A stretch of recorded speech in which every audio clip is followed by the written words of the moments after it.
memakai topi untuk bertemu, wajah cerah penuh ceria, tetapi kuatkanlah hatimu, aku telah mengalahkan dunia.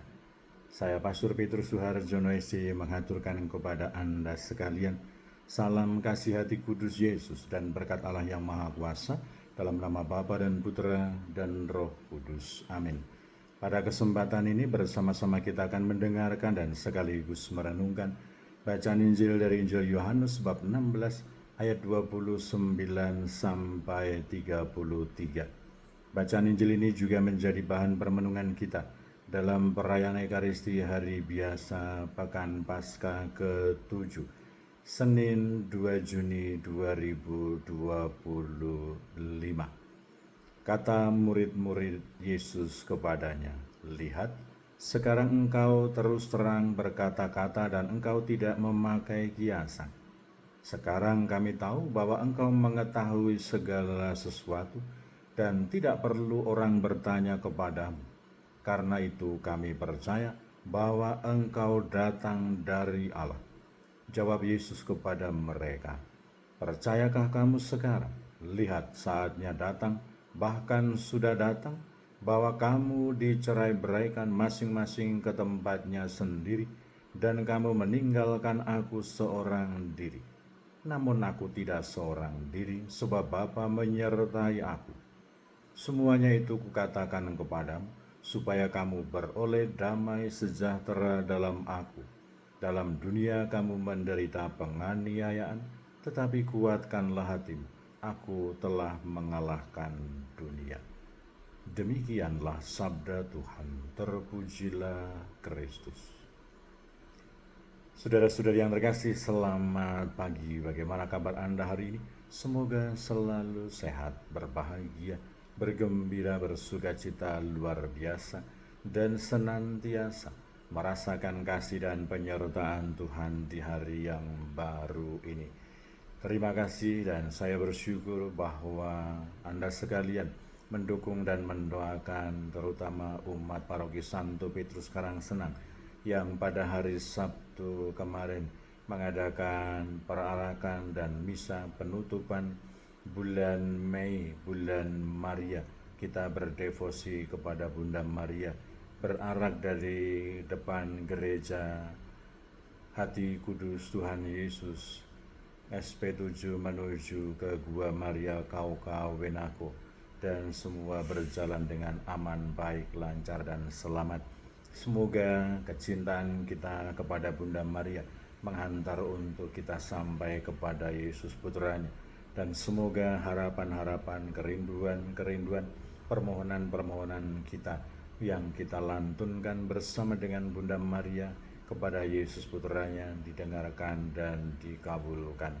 Dan kiranya hari ini semoga kita tetap setia, tetap bertekun, saling mendukung, saling mendoakan satu sama lain, supaya kita diteguhkan dalam iman kita, dikuatkan dalam harapan kita, dan dikobarkan dalam kasih kita kepada Allah dan juga kepada sesama. Kita berdoa untuk mereka yang sudah tua, yang lansia, yang sakit. Kita berdoa untuk mereka yang masih kecil, yang dalam masa pertumbuhan. Kita berdoa untuk mereka yang masih ada dalam bangku pendidikan. Kita juga berdoa untuk mereka yang sudah bekerja, giat melayani Tuhan, melayani sesama. Kita juga berdoa untuk mereka yang sudah meninggal. Kita berdoa untuk semua orang yang hari ini akan melaksanakan tugas-tugas penting dan juga berhubungan dengan pelayanan kepada Tuhan dan sesama. Semoga diberikan pencerahan akal budi, diberikan kesehatan yang baik, dan juga diberi kelancaran dalam tugas dan pekerjaannya. Dan kiranya hari ini Yesus mengajak kita semua, mengingatkan kita semua, supaya kita semua orang-orang yang beriman, percaya kepada Kristus, menghadapi situasi di mana kita diutus, di mana kita ditugaskan, di mana kita mewujudkan panggilan kita sebagai saksi-saksi kebangkitan, sebagai saksi-saksi Kristus, berhadapan dengan situasi yang tidak mudah, yang tidak gampang. Bahkan digambarkan oleh Yesus, kamu semua akan dicerai-beraikan, Kita tidak cemas, kita tidak khawatir, kita tidak takut, karena Yesus telah mengalahkan dunia.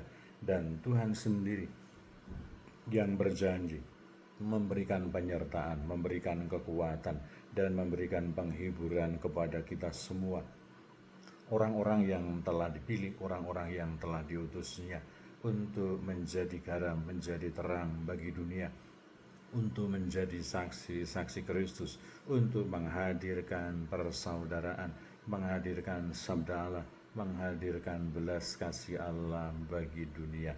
Memang kita senantiasa terus berdoa dan berharap supaya Tuhan sendiri yang membimbing, mengarahkan perjuangan dan perjalanan kehidupan kita. Tetapi semoga kita semua menyadari bahwa kita tidak berdoa, tidak mohon supaya hambatan, tantangan, dan kesulitan itu dihilangkan, seperti doa Yesus sendiri, bahwa seandainya mungkin piala ini berlalu, tetapi terjadilah seperti yang Kau kehendaki. Tetapi semoga kita dengan rendah hati memohon, menimba kekuatan dari cinta hati kudus Yesus sendiri untuk senantiasa mampu menghadapi segala kemungkinan situasi, keadaan, dan respon dunia, orang-orang yang ada di sekitar kita, dalam rangka kita melaksanakan tugas perutusan kita untuk terus senantiasa memperjuangkan, menghadirkan sabda Allah di dalam hidup kita, di dalam dunia, menghadirkan semangat belas kasih, persaudaraan, menghadirkan perdamaian, menghadirkan kerajaan Allah di dalam kehidupan kita sebagai pribadi-pribadi yang beriman dan percaya kepada Kristus. Kita semua sebagai murid-murid Tuhan, sebagai anak-anak Allah, sebagai pribadi-pribadi yang beriman dan percaya kepada Kristus, semoga kita mampu untuk menyadari keadaan dan situasi, kemungkinan-kemungkinan yang akan kita hadapi dalam rangka tugas kita, panggilan kita untuk senantiasa melaksanakan kehendak Allah, melaksanakan sabda Tuhan. Semoga kita tidak pernah cemas, tidak pernah khawatir, tidak pernah takut, tetapi sebaliknya senantiasa memiliki semangat semboyan, keberanian untuk senantiasa menimba kekuatan dari Tuhan dan melaksanakan tugas perutusan kita dengan kesetiaan, dengan penuh tanggung jawab, dengan dedikasi, dan dengan penuh semangat sukacita untuk senantiasa menghadirkan Tuhan di dalam kehidupan kita. Berkat Allah yang Maha Kuasa, dalam nama Bapa dan Putra dan Roh Kudus. Amin.